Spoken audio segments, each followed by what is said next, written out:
Chag Purim Sameach. I hope you're having a wonderful Purim. I hope you enjoyed our Clan Tinker experience and our Choose Your Own Spiel last night.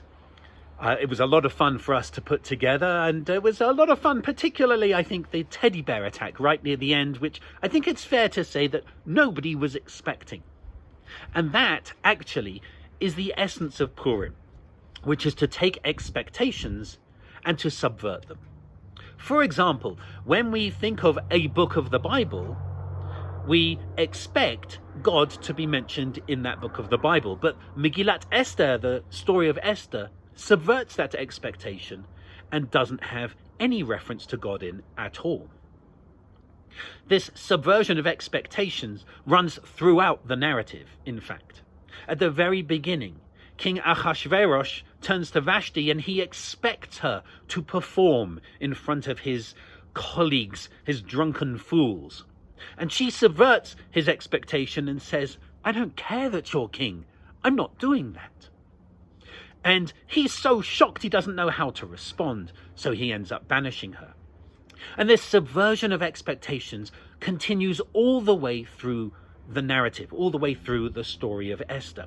For example, Esther expects that if she goes to the king uninvited, she'll be killed, but that's not the case. Haman expects to hang the Jews on one particular day, and in the end, that is subverted, and he and his family and co-collaborators, they hang on that day instead, on the very gallows that he built. Running throughout Megillat Esther, the scroll of Esther, is the idea that we expect something and life doesn't always meet our expectations. How can we respond to that? Well, there are a number of ways to respond to that. One is by acknowledging the trauma, the pain, the confusion that comes when our expectations are not met. And sometimes it can be deeply traumatic. For example, we expect to live our lives normally in community, in health, and then this terrible virus comes along that takes 500,000 American lives. There's nothing funny about that. It's deeply traumatic, deeply problematic. And yet, the Jewish community has learned, throughout its thousands of years of existence, that if we continue to focus on trauma and pain, then we'll never get through. If we spend all our narrative time reminding ourselves of how painful life can be, then in the end we'll be consumed by it. And so the Jewish community in particular has developed this extraordinary sense of humor that acknowledges trauma, but also says we have to smile as well. And when we smile, when we laugh, we mock the trauma. We don't let it control us. We make sure that we can continue to put one foot in front of the other and not be consumed by pain. Because the narratives of our tradition, the narrative of Purim, is a deeply painful narrative. The narrative of Pesach is a deeply painful narrative, but we celebrate.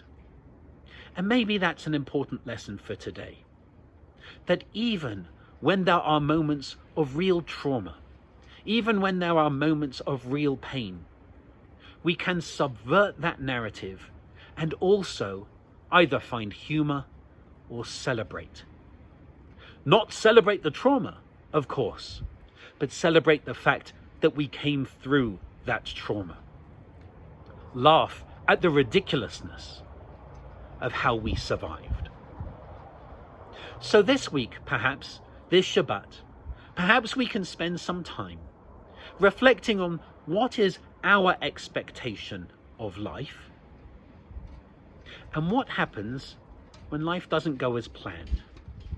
There's that old adage that human beings plan and God laughs. Maybe it's time for us to laugh along with God. So I wish you Chag Sameach. I wish you Shabbat Shalom, this evening service led by Aaron and Fred, with a wonderful musical compilation, and indeed Aaron will be chanting from Megillat Esther, from the Scroll of Esther. I do hope that you join us for that. I wish you Shabbat Shalom and Chag Sameach.